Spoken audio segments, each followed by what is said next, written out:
65년을 살면서 이런 일이 정말 일어날 줄은 꿈에도 몰랐습니다. 하루아침에 재벌가 상속자가 된 제 얘기인데요. 결말을 미리 말씀드리자면 돈이 정말 행복을 가져다 주는지 끝까지 보시면 아실 겁니다. 제가 겪은 천국과 지옥을 말이에요. 제 이름은 차동식입니다. 올해 65세가 됐고 평생을 참 모질게 살았습니다. 20대부터 건설 현장에서 시멘트 포대를 지고 다니며 하루 품삯을 벌어 가족을 먹여 살렸어요. 손톱 밑은 늘 시멘트 가루로 까맣게 물들었고 등은 구부정하게 굽어서 지금도 쭉 펴지지 않습니다. 건설 일이 없는 날엔 택시 운전대를 잡았고 정말 급하면 시장에서 짐을 나르는 막노동도 마다하지 않았습니다. 아내가 걱정할 때마다 아이들만 배불리 먹이면 된다고 대답했죠. 그게 제 인생의 전부였거든요. 그렇게 40년을 치열하게 일하고 나니 몸이 완전히 망가져 버렸습니다. 무릎은 계단을 오를 때마다 삐걱거리고 허리는 조금만 구부려도 아파서 며칠을 끙끙 앓아야 했어요. 결국 일을 그만두고 나서 받은 건 달랑 국민연금 월 30만 원이 전부였습니다. 아내는 벌써 5년 전에 하늘나라로 먼저 떠났고 아이들은 각자 바쁜 생활에 쫓겨 명절에나 얼굴을 비추는 정도였어요. 서울 변두리 작은 전셋방에서 혼자 라면으로 끼니를 때우며 지내던 그런 평범한 노인이었습니다. 매일 똑같은 일상의 연속이었죠. 아침에 일어나서 근처 경로당에 나가 바둑 한 판 두고 점심때가 되면 집에 와서 라면 하나 끓여 먹고 오후엔 동네 한 바퀴 돌며 시간을 보내는 그런 하루하루였습니다. 가끔 옆방에서 들려오는 젊은 부부의 다툼, 소리나 위층 아이가 뛰어다니는 소리가 제 유일한 재미거리였을 정도예요. 그런데 어느 날 아침 평소처럼 경로당에 가려고 준비하고 있는데 현관문 밖에서 벨소리가 들렸습니다. 누가 오겠나 싶어 문을 열어보니 말쑥한 정장 차림의 중년 남성이 서 있더라고요. 변호사라고 명함을 내미는데 그때까지도 전 무슨 일인지 전혀 감을 잡을 수 없었습니다. 그 변호사가 제게 물어본 질문이 지금도 생생해요. 제가 고인이 된 차 회장의 친아들이 맞는지 확인하러 온 거였습니다. 처음엔 무슨 사기인가 싶어서 문을 닫으려고 했는데 그가 보여준 서류들을 보고 나서야 상황이 심상치 않다는 걸 깨달았어요. 어머니가 젊은 시절 잠깐 일했던 그 집, 바로 그 집의 주인이 차 회장이었다는 겁니다. 유전자 검사까지 받겠다고 하니 이제 정말 실감이 나기 시작했어요. 내가 정말 재벌가 아들이란 말인가? 이런 황당한 일이 실제로 일어나는 거구나 싶었습니다. 검사 결과가 나오기까지 한 달 정도 걸렸는데 그 기간이 정말 길게 느껴졌어요. 혹시나 하는 마음과 설마 하는 마음이 번갈아가며 들었거든요. 그런데 결과는 정말로 친자 관계가 맞다는 거였습니다. 갑자기 제 앞에 펼쳐진 건 상상도 못했던 거대한 재산이었어요. 아파트 단지, 호텔, 백화점까지 소유한 대기업의 지분을 물려받게 된 겁니다. 하지만 그 많은 재산을 받기 위한 조건이 하나 있었어요. 바로 1년 동안 차 회장의 본가에서 가족들과 함께 살아야 한다는 것이었습니다. 처음엔 단순하게 생각했어요. 그냥 1년만 참고 살면 되는 거 아닌가, 이렇게 생각했거든요. 하지만 제가 너무 순진했다는 걸 나중에야 깨달았습니다. 그 집에 들어가는 순간부터 정말 상상도 못한 일들이 벌어지기 시작했거든요. 변호사는 제게 차 회장의 유언장 내용을 자세히 설명해 주었습니다. 제가 정말로 아들이 맞다면 전체 재산의 상당 부분을 상속받을 수 있다는 것이었어요. 그 순간 제 머릿속이 하얗게 변했습니다. 평생 30만 원 연금으로 라면 먹고 살던 사람이 갑자기 수천억 원의 재산을 물려받게 된다니 이게 꿈인지 현실인지 분간이 안 되더라고요. 하지만 그때까지도 전 몰랐습니다. 이 모든 게 진짜 악몽의 시작일 뿐이라는 걸 말이에요. 돈이 있다고 해서 행복해지는 게 아니라는 걸, 그리고 가족이라는 이름으로 얼마나 무서운 일들이 벌어질 수 있는지를 말이죠. 지금부터 들려드릴 제 이야기는 정말로 믿기 어려우실 겁니다. 하지만 모든 게 실제로 제가 겪은 일들이에요. 변호사가 저를 데리러 온 날 평생 처음으로 그런 고급 승용차를 타봤습니다. 가죽 시트에 앉아있는 것만으로도 어색했는데 창밖으로 보이는 풍경이 점점 달라지기 시작했어요. 좁은 골목길에서 넓은 대로로, 그리고 마침내 높은 담장과 철문이 보이는 고급 주택가로 들어섰습니다. 차가 멈춘 곳은 정말 상상을 초월하는 곳이었어요. 드라마에서나 봤던 그런 거대한 저택이 제 눈앞에 펼쳐진 겁니다. 담장만 해도 제가 살던 전셋방 높이만 했고 자동으로 열리는 철문 너머로는 끝이 보이지 않는 정원이 펼쳐져 있었습니다. 정말 여기가 제가 살 곳이란 말인가 믿어지지 않았어요. 현관문에 다가갈수록 심장이 쿵쾅쿵쾅 뛰었습니다. 문이 열리자마자 제 눈을 번쩍 뜨게 만든 건 천장에 매달린 거대한 샹들리에였어요. 수정으로 만들어진 그 조명은 마치 다이아몬드가 공중에 떠 있는 것 같았습니다. 바닥은 대리석으로 깔려 있어서 제 낡은 운동화가 걸을 때마다 딱딱 소리를 냈어요. 그런데 저를 맞이하는 사람들의 표정을 보는 순간 마치 찬물을 뒤집어 쓴 기분이 들었습니다. 거실에 모여있던 열댓 명의 사람들이 저를 보는 눈빛이 말로 표현할 수 없을 정도로 차갑더라고요. 어떤 사람은 대놓고 인상을 찌푸렸고 어떤 사람은 코웃음을 치며 저를 위아래로 휘어봤습니다. 변호사가 저를 소개하는 동안 그들의 시선이 저를 관통하는 것 같았어요. 제가 입고 있던 낡은 점퍼와 색이 바랜 바지, 그리고 밑창이 닳아서 기울어진 운동화까지 모든 걸 다 휘어보는 것 같았습니다. 어떤 젊은 여자분은 손으로 코를 막기까지 하더라고요. 아마 제게서 나는 냄새가 싫었나 봅니다. 가장 앞에 앉아있던 50대 중반쯤 되어 보이는 남자가 일어나서 저에게 다가왔습니다. 나중에 알고 보니 차 회장의 큰아들, 그러니까 제 이복형이었어요. 그런데 그가 제게 건넨 첫마디가 지금도 잊혀지지 않습니다. 겉으로는 웃고 있었지만 목소리에는 독이 있었거든요. 그는 저를 위아래로 쑥 휘어보더니 조용히 말했습니다. 여기서 1년 동안 버틸 수 있을지 궁금하다고. 자신들은 어려서부터 이런 환경에서 자랐지만 저는 과연 적응할 수 있을지 의문이라고 하더라고요. 말은 정중했지만 속뜻은 너무 명확했어요. 이곳은 내가 있을 곳이 아니라는 뜻이었습니다. 다른 가족들도 마찬가지였어요. 차 회장의 둘째 아들은 아예 인사도 제대로 안 받았고 며느리들은 수근수근 대면서 저를 구경거리로 여기는 것 같았습니다. 손자 손녀들은 더 심했어요.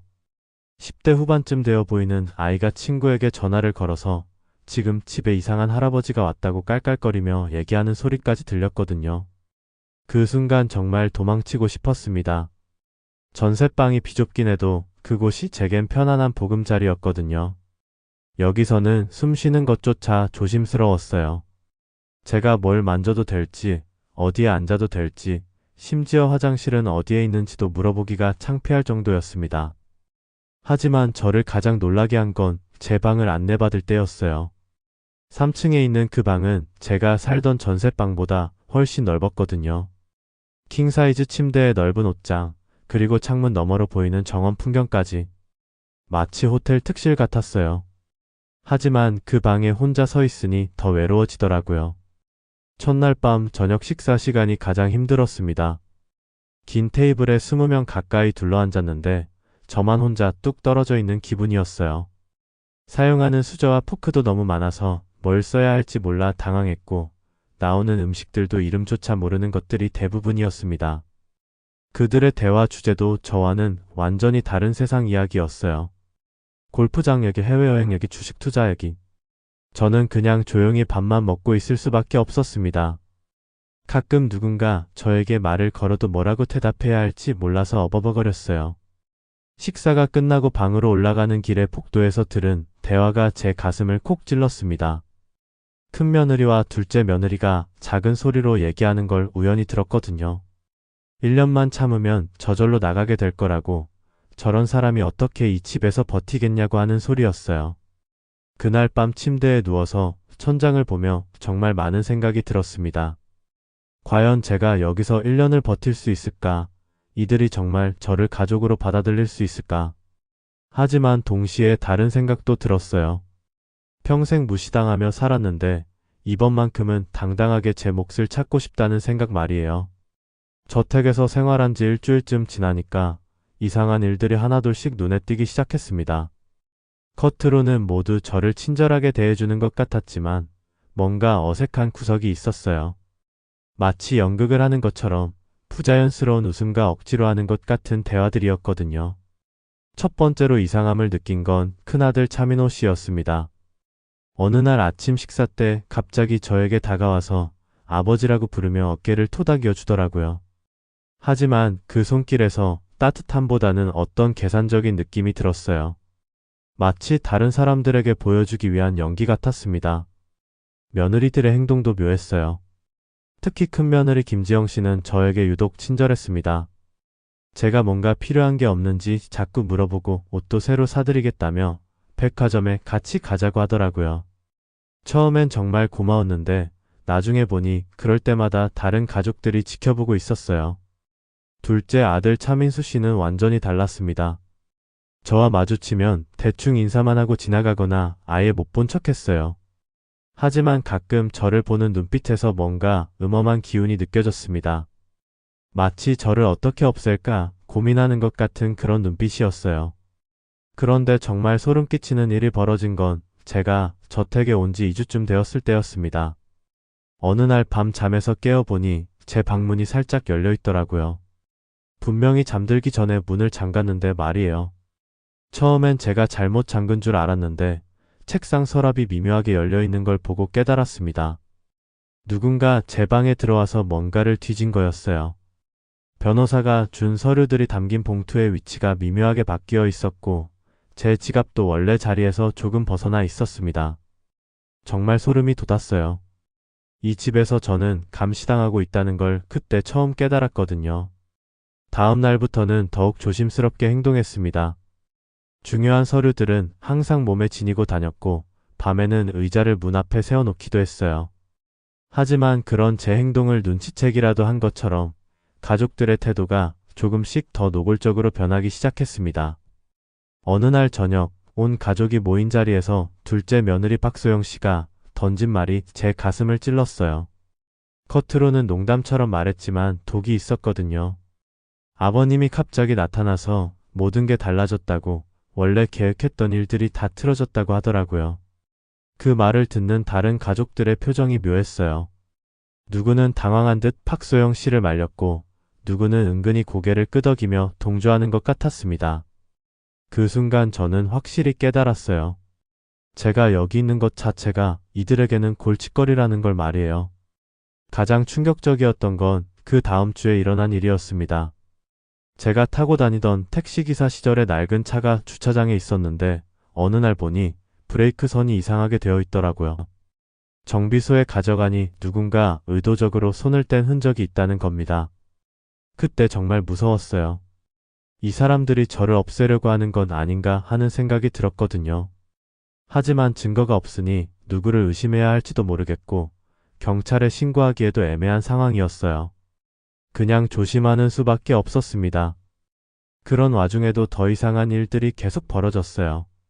제가 사용하던 수건이 사라졌다가 며칠 후에 다른 곳에서 발견되거나 제가 먹던 약이 바뀌어 있거나 하는 일들이었습니다. 작은 일들이었지만 계속 쌓이니까 정말 신경이 날카로워졌어요. 그런데 이상한 건 큰며느리 김지영 씨의 행동이었어요. 다른 사람들이 저를 괴롭힐 때마다 저를 위로해주고 도와주려고 했거든요. 처음엔 정말 고마웠는데 점점 그 친절함이 과도해지기 시작했습니다. 어느 날 저녁 지영 씨가 제 방에 차를 가져다 주면서 조용히 말했어요. 이 집 사람들은 다 속이 검다고 저만 믿고 따르라고 하더라고요. 그러면서 자기가 저를 진짜 아버지처럼 모시겠다고, 다른 사람들로부터 지켜주겠다고 약속했습니다. 솔직히 그 말이 너무 반가웠어요. 이 차가운 집에서 유일하게 저를 따뜻하게 대해주는 사람이었거든요. 하지만 동시에 뭔가 석연치 않은 기분도 들었습니다. 왜 하필 지영 씨만 저에게 이렇게 친절한 걸까? 다른 속셈이 있는 건 아닐까 하는 의심이 들었어요. 며칠 후 우연히 지영 씨와 그녀의 친구가 전화 통화하는 소리를 듣게 되었습니다. 폭도를 지나가다가 들린 건데 제 얘기를 하고 있더라고요. 늙은 할아버지 하나 구슬리는 건 어렵지 않다는 말을 하는 걸 들었을 때 정말 하늘이 무너지는 기분이었어요. 결국 지영 씨도 저를 이용하려는 거였습니다. 다른 가족들처럼 대놓고 척대하는 대신 친절한 척하며 저를 자기 편으로 만들어서 상속에서 유리한 위치에 서려는 거였어요. 그 순간 이 집에 진짜 제 편은 아무도 없다는 걸 깨달았습니다. 밤마다 침대에 누워서 생각했어요. 과연 1년을 버틸 수 있을까? 아니면 그 전에 이들의 음모에 넘어가고 말까? 하지만 동시에 다른 생각도 들었습니다. 제가 이렇게 쉽게 포기한다면 평생 저를 무시했던 사람들의 말이 맞다는 걸 인정하는 거 아닌가 하는 생각 말이에요. 저택에서 한 달을 보내면서 제 마음속에도 변화가 생기기 시작했습니다. 처음엔 그저 1년만 버티면 된다고 생각했는데 점점 다른 욕심이 생기더라고요. 매일 아침 거울을 보면서 스스로에게 물었어요. 정말 이대로 당하고만 살 것인가? 이번 기회에 제대로 된 삶을 살아보는 게 어떨까 하고 말이에요. 그런 생각이 든 데에는 이유가 있었습니다. 어느 날 저녁 뉴스를 보다가 제가 나온 거예요. 기자가 차 회장에 숨겨진 아들이 나타났다며 저택 앞에서 리포트를 하고 있더라고요. 그 뉴스를 본 옛날 동네 사람들이 전화를 걸어왔는데 반응이 정말 극과 극이었습니다. 어떤 사람은 축하한다며 이제 좋은 날만 있을 거라고 했지만 어떤 사람은 의심스럽다는 투로 정말 맞는 거냐고 물어봤어요. 심지어 평생 절 무시하던 사람들까지 갑자기 안부를 묻는 전화를 걸어오더라고요. 그때 깨달았습니다. 돈이 있으니까 사람들이 저를 다르게 보기 시작한다는 걸 말이에요. 가장 기억에 남는 건 예전에 같이 일했던 건설 현장 사장님의 전화였어요. 20년 전에 제가 품삯을 제때 못 받아서 애걸복걸했을 때는 쌀쌀맞게 굴던 그 사람이 이제는 형님이라고 부르며 식사나 한번 하자고 하더라고요. 그 순간 정말 복잡한 감정이 들었어요. 한편으로는 서글펐지만 다른 한편으로는 이상하게 기분이 좋더라고요. 평생 무시당하며 살았던 제가 이제는 사람들이 먼저 연락하고 싶어하는 사람이 된 거잖아요. 비록 돈 때문이긴 하지만 그래도 이런 대접을 받아본 적이 없었거든요. 그런 변화는 저택 안에서도 조금씩 느껴졌습니다. 처음엔 저를 대놓고 무시하던 사람들이 점점 계산적으로 변하기 시작했어요. 특히 손자 손녀들이 갑자기 할아버지라고 부르며 다가오기 시작했을 때는 정말 당황스러웠습니다. 고등학생인 막내 손녀 차은지가 어느 날 제 방에 와서 용돈이 필요하다며 애교를 부리더라고요. 처음엔 귀여워서 몇만 원 줬는데 그 다음부터는 거의 매일 와서 이것저것 달라고 하는 거예요. 학용품, 옷, 심지어 친구들과 놀러가는 돈까지 말이에요. 솔직히 그런 관심이 나쁘지 않았어요. 평생 가족의 사랑을 제대로 받아본 적이 없었거든요. 제 아이들도 커서는 바빠서 연락도 잘 안 했는데 이렇게 할아버지 하며 따라다니는 손녀가 있다는 게 새로웠습니다. 그런데 진짜 큰 변화가 시작된 건 큰며느리 김지영 씨 때문이었어요. 제가 그녀의 진짜 속마음을 알게 된 후에도 그녀는 계속해서 저에게 다가왔습니다. 아니, 오히려 더 적극적으로 변했어요. 마치 제가 뭔가 눈치챈 걸 알고 있는 것처럼 말이에요. 어느 날 밤 지영 씨가 제 방에 와서 진심 어린 얘기를 했습니다. 자기도 이 집에서 10년 넘게 살면서 정말 힘들었다고, 시댁 식구들한테 인정받기 위해 얼마나 노력했는지 모른다고 하더라고요. 그러면서 이제는 저만이 자기를 이해해 줄 수 있는 유일한 사람이라고 했어요. 그날 밤 지영 씨는 정말 많이 울었습니다. 결혼하고 나서 한 번도 진짜 행복했던 적이 없다고, 남편은 자기를 사랑하는 게 아니라 그냥 집안에서 정해준 대로 결혼한 거라고 하더라고요. 그 모습을 보니 저도 모르게 마음이 흔들렸어요. 지영 씨는 40대 초반에 아직 젊은 여자였고 솔직히 말해서 아름다웠습니다. 그런 여자가 65세에 늙은 저에게 의지하고 싶다고 하니까 남자로서 기분이 나쁠 리가 없었어요. 평생 아내 한 사람밖에 몰랐던 제게는 정말 새로운 경험이었거든요. 며칠 후부터 지영 씨는 더욱 대담해졌습니다. 저와 단둘이 있을 때는 제 손을 잡거나 어깨에 기대기도 했어요. 처음엔 당황스러웠지만 점점 그런 스킨십이 나쁘지 않다는 생각이 들었습니다. 5년 전에 아내를 잃고 나서 이런 따뜻함을 느껴본 적이 없었거든요. 지영 씨는 제게 속삭였어요. 이 집에서 진짜 편이 될 수 있는 사람은 자기뿐이라고, 다른 사람들은 모두 저를 이용하려고 할 뿐이라고 하더라고요. 그러면서 자기만 믿고 따라달라고, 그러면 1년 후에 상속받은 재산으로 둘이서 새로운 삶을 시작할 수 있다고 했습니다. 그 말을 들으니 정말 마음이 흔들렸어요. 65년을 살면서 이런 로맨스를 경험해 본 적이 없었거든요. 젊었을 때는 먹고 살기 바빠서 로맨틱한 연애 같은 건 꿈도 못 꿨고, 결혼 후에는 가족을 책임져야 한다는 무게감 때문에 다른 생각을 할 여유가 없었어요. 하지만 이제는 달랐습니다. 수천억 원의 재산을 상속받을 수 있는 위치에 있고, 아름다운 여자가 저를 원한다고 하니까 마치 젊어진 기분이었어요. 거울을 보면서 생각했습니다. 이제 제대로 된 삶을 살아봐도 되는 거 아닌가? 평생 고생만 하다가 죽을 순 없잖아 하고 말이에요. 그런 마음의 변화는 제 행동에도 영향을 줬습니다. 옷도 좋은 걸로 사 입기 시작했고, 머리도 고급 미용실에서 하기 시작했어요. 걸음걸이도 예전보다 당당해졌고, 가족들과 대화할 때도 목소리에 힘이 들어갔습니다. 다른 가족들도 제 변화를 눈치챘는지 태도가 조금씩 달라졌어요. 여전히 속으로는 저를 탐탁치 않게 생각하겠지만, 적어도 겉으로는 더 조심스럽게 대하기 시작했습니다. 제가 정말로 1년을 버텨낼 수도 있겠다는 생각을 하기 시작한 것 같았어요. 하지만 이런 변화가 과연 좋은 건지 확신이 서지 않았습니다. 지영 씨와 가까워질수록 다른 가족들의 시선이 더 차갑게 느껴졌거든요. 특히 지영 씨의 남편인 큰아들 민호 씨의 눈빛이 날로 험악해지는 게 보였어요. 어느 날 밤 혼자 정원을 산책하면서 생각했습니다. 내가 지금 올바른 길을 가고 있는 건가? 아니면 더 큰 함정에 빠져들고 있는 건가? 하지만 그때까지도 저는 몰랐어요. 정말 큰 위기가 코앞에 다가오고 있다는 걸 말이에요. 제가 저택에서 생활한 지 3개월째 되던 어느 날 아침, 평생 잊을 수 없는 일이 벌어졌습니다. 경찰이 저택 문을 두드린 거예요. 처음엔 무슨 일인가 싶어서 궁금해하며 거실로 내려갔는데 경찰관들이 저를 보더니 신분증을 확인하겠다고 하더라고요. 그 순간 온 가족이 거실에 모여들었습니다. 모두들 무슨 일인지 모르겠다는 표정을 짓고 있었지만 유독 큰아들 민호 씨만은 표정이 이상했어요. 뭔가 알고 있는 것 같으면서도 당황한 듯한 그런 표정이었거든요. 경찰관이 저에게 말했습니다. 제가 차 회장의 친아들이라고 주장하는 것에 대해 신고가 들어왔다고, 혹시 사기 행위는 아닌지 조사해야 한다고 하더라고요. 그 말을 듣는 순간 머릿속이 하얗게 변했어요. 누가 저를 신고한 거지? 왜 갑자기 이런 일이 생긴 거지? 경찰서에서 조사를 받는 동안 정말 굴욕적이었습니다. 제 과거를 샅샅이 뒤지더라고요. 어디서 태어났는지, 어떻게 살아왔는지, 언제부터 차 회장의 아들이라고 주장했는지 모든 걸 다 물어봤어요. 마치 제가 진짜 사기꾼인 것처럼 대하는 거예요.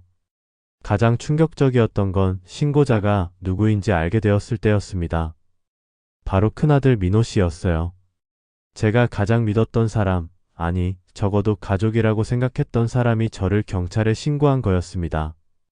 그 순간 정말 하늘이 무너지는 기분이었어요. 경찰서에서 나와서 저택으로 돌아가는 길에 이미 기자들이 몰려와 있었습니다. 어떻게 소식이 이렇게 빨리 퍼진 건지 카메라 플래시가 터지고 마이크가 제 얼굴 앞으로 쏟아졌어요. 기자들이 소리쳤습니다. 정말 차 회장의 아들이 맞는지 사기극은 아닌지 대답해달라고 말이에요. 그날 밤 뉴스를 보니 제 얘기가 메인으로 나오더라고요. 하지만 이번엔 완전히 다른 내용이었어요. 의문의 남성이 재벌가 상속자라고 거짓 주장하며 저택에 들어가 살고 있다는 식으로 보도된 거예요. 제 과거 사진들까지 나오면서 가난한 노동자였던 사람이 갑자기 재벌가 아들이라니 말이 안 된다고 했습니다. 다음 날부터는 정말 지옥이 시작됐어요.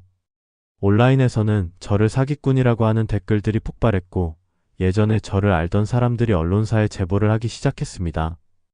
대부분 좋지 않은 내용들이었어요. 술을 많이 마셨다느니, 성격이 고약했다느니 하는 거짓말들까지 섞여서 나왔거든요. 가장 가슴 아팠던 건 제 친구들까지 등을 돌렸다는 거였어요. 30년 넘게 바둑을 같이 두던 경로당 친구들이 기자들한테 인터뷰하면서 저를 욕했어요. 원래 허풍이 심했다고 이번에도 그런 것 같다고 하더라고요. 평생 함께했던 사람들이 하루아침에 적이 되어버린 거예요. 저택으로 돌아와서도 상황은 마찬가지였습니다. 가족들이 저를 보는 눈빛이 완전히 달라져 있었어요. 이제는 아예 대놓고 의심의 눈초리를 보내고 일부러 저와 거리를 두려고 했습니다.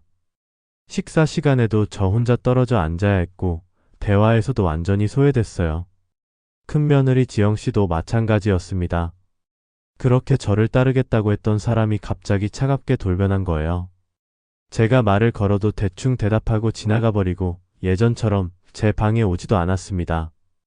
그때 깨달았어요. 그녀도 결국 저를 이용하려고 했던 거구나 하고 말이에요. 며칠 후에는 더 충격적인 일이 벌어졌습니다. 둘째 아들 민수 씨가 변호사를 대동하고 와서 제게 통보했어요. 유전자 검사를 다시 받자고, 이번에는 공신력 있는 기관에서 정확하게 하자고 하더라고요. 처음 검사가 조작됐을 가능성이 있다는 거였습니다. 그 말을 듣는 순간 정말 화가 났어요. 제가 언제 검사를 조작했다는 건지, 저보고 사기꾼이라는 건지. 하지만 동시에 무서웠습니다. 만약 재검사에서 다른 결과가 나온다면 정말로 저는 사기꾼이 되는 거잖아요. 재검사를 기다리는 일주일 동안이 정말 길었습니다. 밤마다 잠을 이룰 수 없었어요. 혹시 처음 검사에 문제가 있었던 건 아닐까? 정말 제가 차 회장의 아들이 아닌 건 아닐까 하는 의심이 들었거든요. 어머니로부터 들었던 얘기들을 계속 되새겨봤지만 확신이 서지 않았어요. 그런데 더 절망적인 일이 기다리고 있었습니다. 어느 날 우연히 큰아들 민호 씨와 둘째 민수 씨가 서재에서 대화하는 소리를 들었거든요. 문이 살짝 열려 있어서 들린 건데 그들이 하는 말이 정말 충격적이었어요. 민호 씨가 말했습니다. 처음부터 저를 제거할 계획이었다고, 경찰 신고는 그냥 시작에 불과하다고 하더라고요. 그리고 재검사 결과가 어떻게 나오든 상관없이 저를 이 집에서 쫓아낼 방법을 준비해뒀다고 했습니다. 민수 씨는 더 무서운 말을 했어요. 필요하다면 다른 방법도 쓸 수 있다고, 늙은이 하나 처리하는 건 어렵지 않다고 하더라고요. 그 말을 듣는 순간 온몸에 소름이 돋았습니다. 이 사람들이 정말로 저를 해치려고 하는구나 싶었어요. 더 무서웠던 건 지영 씨도 그 대화에 끼어 있었다는 거였어요. 그녀가 말했습니다. 늙은이가 자기한테 집적거려서 정말 역겨웠다고, 이제 그런 연기 안 해도 돼서 다행이라고 하더라고요. 제가 진심으로 믿었던 사람이 저를 그렇게 생각하고 있었다니. 그날 밤 제 방에서 짐을 싸면서 정말 많은 생각이 들었습니다. 과연 제가 여기서 버틸 수 있을까? 아니면 정말로 목숨이 위험한 상황까지 갈까? 하지만 동시에 분노도 치밀어 올랐어요. 이렇게 당하고만 있을 수는 없다는 생각이 들었거든요. 다음날 아침 재검사 결과가 나왔습니다. 다행히 처음 결과와 같았어요. 제가 정말로 차 회장의 친아들이 맞다는 거였습니다. 하지만 그것만으로는 이 상황이 끝나지 않을 거라는 걸 알고 있었어요. 이들은 다른 방법으로라도 저를 제거하려고 할 테니까요. 그때 결심했습니다. 이제 더 이상 당하고만 있지 않겠다고, 제가 먼저 공격에 나서겠다고 말이에요. 하지만 그러기 위해서는 확실한 증거가 필요했습니다. 이들의 음모를 폭로할 수 있는 결정적인 증거 말이에요. 반격을 다짐했지만 현실은 녹록지 않았습니다. 오히려 상황은 더욱 나빠졌어요. 재검사에서 친자 관계가 확인됐음에도 불구하고 가족들의 공격은 멈추지 않았거든요. 이번에는 아예 다른 방법으로 저를 궁지로 몰아넣기 시작했습니다. 먼저 회사 쪽에서 문제가 터졌어요. 둘째 아들 민수 씨가 이사회를 소집해서 제가 경영에 참여하는 것을 반대한다고 나선 거예요. 비록 친자 관계는 확인됐지만 회사 경영 경험이 전혀 없는 사람이 갑자기 들어오면 주주들에게 피해를 준다는 논리였습니다. 그 말 자체는 틀리지 않았어요. 저는 정말로 회사 경영에 대해서는 아무것도 몰랐거든요. 하지만 문제는 그들이 저를 아예 배제하려고 한다는 거였어요. 상속자로서의 권리조차 인정하지 않으려는 속셈이 뻔히 보였습니다. 며칠 후에는 더 큰 타격이 왔어요. 은행에서 연락이 온 거예요. 제 계좌가 동결됐다는 겁니다. 이유는 의심스러운 자금 거래가 발견됐다는 거였어요. 알고 보니 누군가 제 명의로 이상한 거래를 만들어낸 거였습니다. 분명히 조작된 거였지만 증명하기가 어려웠어요. 그때부터 정말 막막해졌습니다. 저택에서는 가족들이 노골적으로 저를 무시하기 시작했고, 바깥에서는 사기꾼이라는 소문이 더욱 퍼져나갔어요. 심지어 제가 다니던 경로당에서까지 출입을 거부당했습니다. 평생 친구라고 생각했던 사람들이 저를 보면 고개를 돌리더라고요. 가장 충격적이었던 건 제 친자식들까지 저에게 등을 돌린 거였어요. 아들이 전화를 걸어와서 말했습니다. 아버지가 이상한 일에 휘말려서 가족들까지 피해를 보고 있다고 제발 그만하고 조용히 살라고 하더라고요. 제 딸도 마찬가지였어요. 아이들 학교에서 할아버지 때문에 놀림받는다며 연락하지 말라고 했습니다. 그 말을 듣는 순간 정말 무너졌어요. 세상에서 유일하게 제 편이라고 생각했던 친자식들까지 저를 버린 거잖아요. 그때 깨달았습니다. 진짜로 혼자가 되었구나. 이제 정말 아무도 저를 믿지 않는구나 하고 말이에요. 설상가상으로 건강까지 나빠지기 시작했어요. 스트레스 때문인지 밤마다 가슴이 답답하고 머리가 아팠습니다. 식욕도 떨어져서 제대로 먹지도 못했고 잠도 잘 오지 않았어요. 거울을 보니 불과 몇 개월 사이에 완전히 늙어버린 제 모습이 보였습니다. 그런데 가장 큰 배신은 따로 있었어요. 어느 날 우연히 지영 씨가 둘째 아들 민수 씨와 함께 있는 걸 봤거든요. 단순히 대화하는 게 아니라 뭔가 친밀한 분위기였어요. 나중에 알고 보니 지영 씨가 민수 씨와 바람을 피우고 있었던 거예요. 정말 어이가 없었어요. 저에게는 진심이라고 하면서 애정을 표현하던 그 여자가 실제로는 다른 남자와 불륜 관계를 맺고 있었던 거잖아요. 그것도 남편의 친형제와 말이에요. 그때 깨달았습니다. 지영 씨가 저에게 접근한 것도 결국 민수 씨의 지시였을 거라고 말이에요. 모든 게 계획된 일이었던 거예요. 처음부터 끝까지 저는 그들의 손바닥 안에서 놀아났던 겁니다. 지영 씨가 저를 유혹한 것도, 친절하게 대해준 것도 모든 게 저를 함정에 빠뜨리기 위한 연극이었던 거죠. 그 사실을 알고 나니 정말 모든 것이 무너지는 기분이었어요. 제가 그동안 느꼈던 설렘과 행복감이 모두 거짓이었다는 걸 깨달았을 때의 허무함은 말로 표현할 수가 없었습니다. 평생 한 번도 경험해 본 적 없는 배신감이었어요. 더 무서운 건 그들이 저를 완전히 제거하려는 계획을 실행에 옮기기 시작했다는 거였어요. 어느 날 밤 이상한 남자들이 제 방 주변을 서성이는 걸 봤거든요. 분명히 누군가 고용한 사람들이었을 거예요. 제 몸에 위험이 닥칠 수도 있겠다는 생각이 들었습니다. 은행 계좌는 계속 동결된 상태였고 변호사비도 낼 수 없는 상황이었어요. 제가 가진 건 정말 아무것도 없었습니다. 차 회장의 아들이라는 신분조차 의심받고 있는 상황에서 제가 무엇을 할 수 있겠어요. 그런데 정말 마지막 일격이 남아 있었습니다. 어느 날 아침 큰아들 민호 씨가 저에게 통보했어요. 제가 더 이상 이 집에 있을 수 없다고 당장 나가라고 하더라고요. 1년 조건이 아직 끝나지 않았다고 했더니 조건을 위반한 건 저라고 했습니다. 무슨 조건을 위반했냐고 물어보니 가족의 명예를 실추시키고 사회적 물의를 일으켰다는 게 이유였어요. 법적으로는 문제가 없을 수도 있지만 도덕적으로는 자격이 없다는 논리였습니다. 결국 강제로 쫓겨나는 거나 마찬가지였어요. 짐을 싸면서 정말 허탈했습니다. 3개월 전만 해도 수천억 원의 재산을 상속받을 수 있다고 생각했는데 이제는 갈 곳조차 없는 신세가 되어버린 거예요. 예전에 살던 전셋방도 이미 다른 사람이 들어가서 돌아갈 수도 없었습니다. 가장 절망적이었던 건 아무도 저를 도와주려고 하지 않는다는 거였어요. 평생 알고 지낸 사람들, 심지어 제 친자식들까지 모두 저에게서 등을 돌렸거든요. 65년을 살면서 이렇게 외로움을 느껴본 적이 없었습니다. 저택을 나서는 그 순간 뒤돌아보니 가족들이 창문에서 저를 내려다보고 있었어요. 승리한 사람들의 표정이었습니다. 특히 지영 씨가 민수 씨와 함께 서 있는 모습을 보니 정말 속이 쓰렸어요. 그렇게 저는 모든 것을 잃고 길거리로 내몰렸습니다. 돈도 집도 가족도 심지어 친구들까지 모두 잃어버린 거예요. 3개월 전의 제 모습과 비교하면 정말 천국에서 지옥으로 떨어진 기분이었습니다. 하지만 그때까지도 저는 포기하지 않았어요. 아니, 포기할 수가 없었습니다. 이대로 당하고만 있을 수는 없었거든요. 비록 지금은 모든 걸 잃었지만 언젠가는 반드시 진실을 밝혀내겠다고 다짐했습니다. 그리고 그 다짐이 정말로 놀라운 결과를 가져올 줄은 그때는 몰랐어요. 길거리에 나앉은 지 일주일이 지났을 때 저는 정말 바닥까지 떨어진 기분이었습니다. 고시원 한 칸을 겨우 얻어서 지내고 있었는데 하루하루가 지옥 같았어요.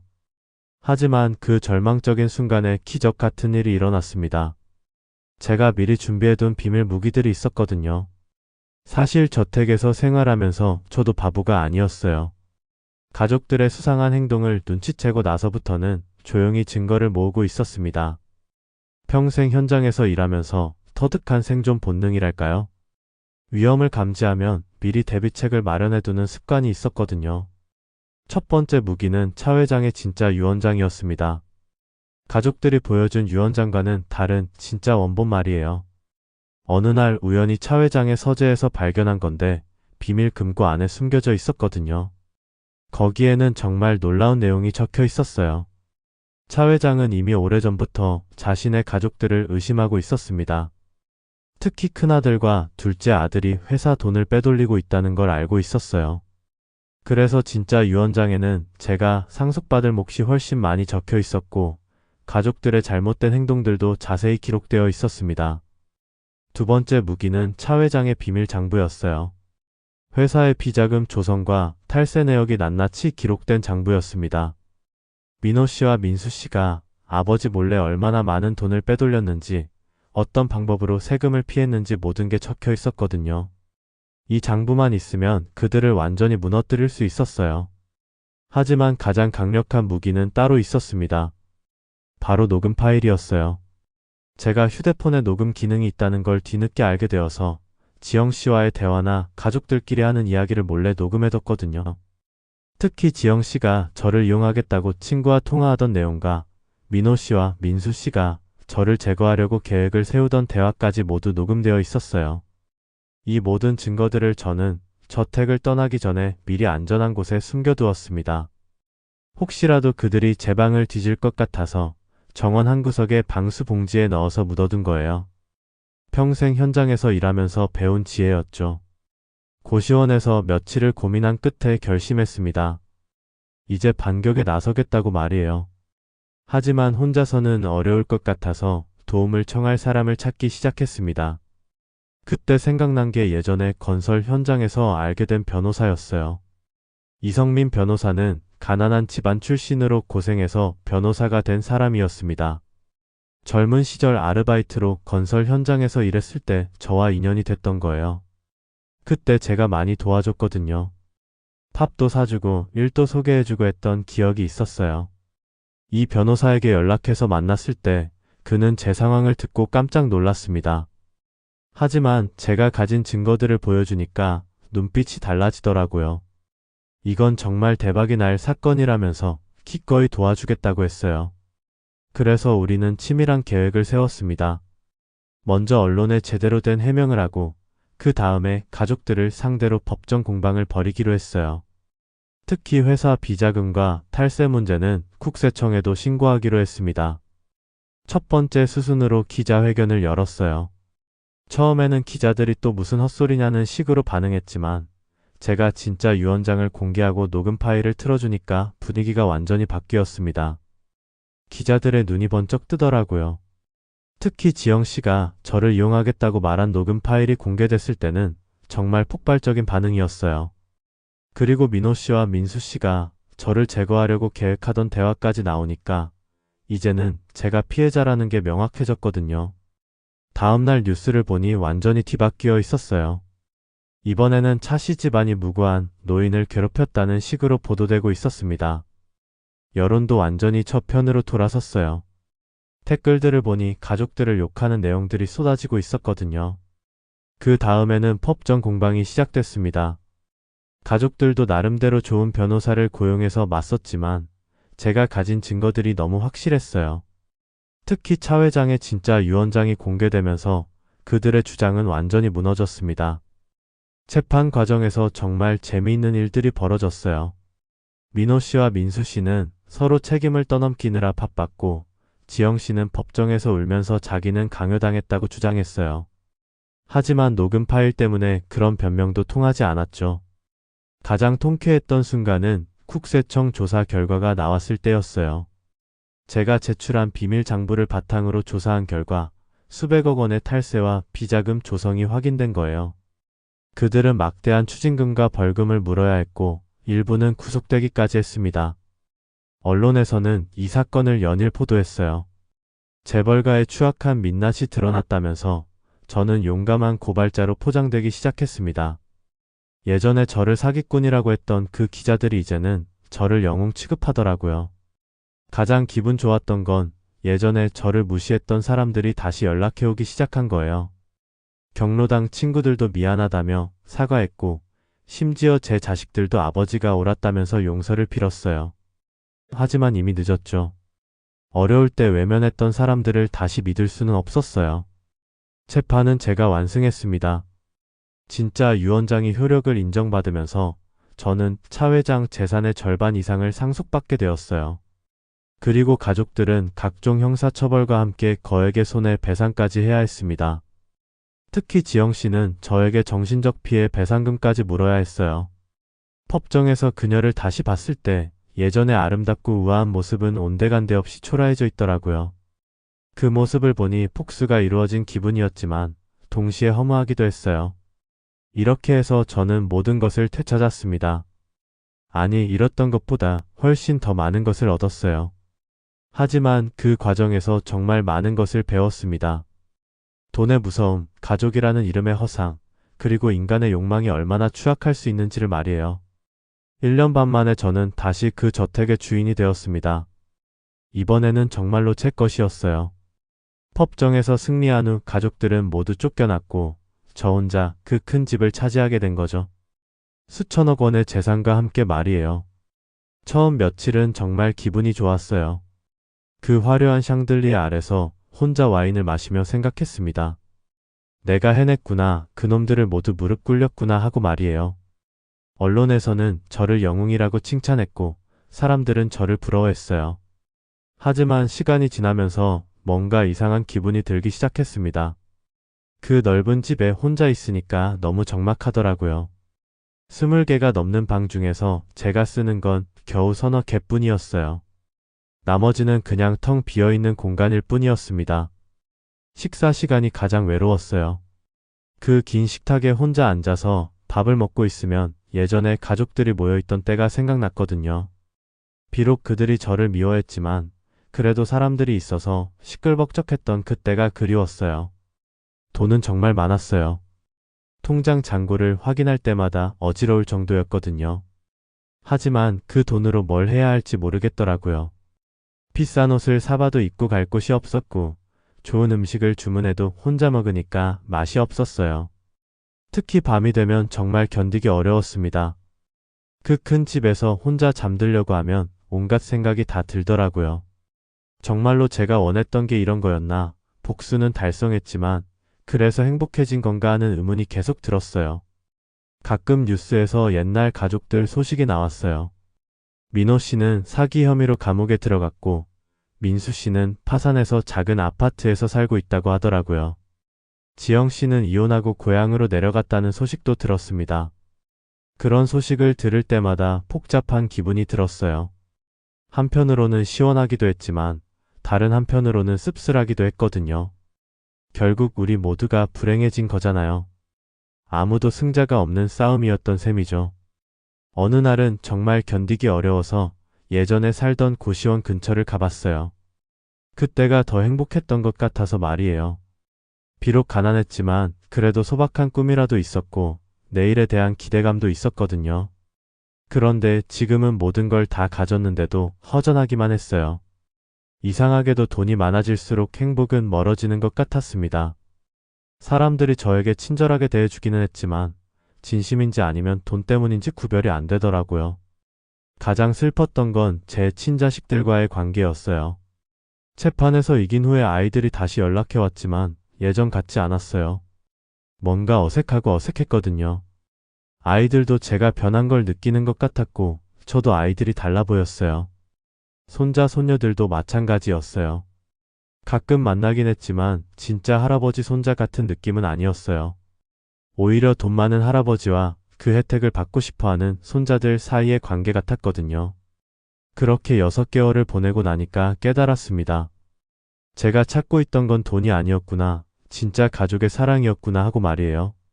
하지만 그걸 찾기 위해 벌인 싸움 때문에 오히려 모든 관계가 망가져 버린 거예요. 어느 날 저녁 혼자 정원을 산책하면서 정말 많은 생각을 했어요. 과연 제가 한 일이 옳았을까? 다른 방법은 없었을까?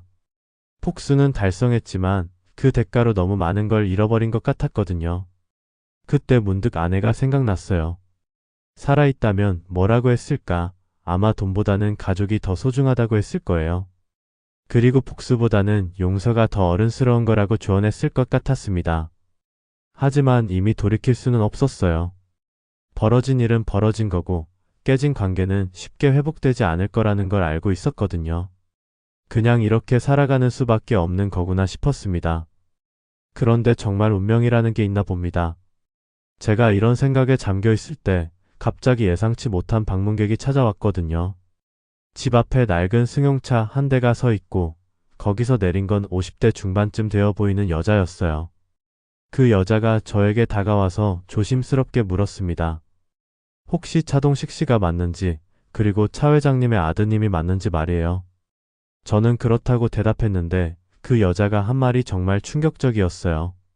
자기도 차 회장의 딸이라는 거예요. 그것도 저보다 나이가 많은 첫째 딸이라고 하더라고요.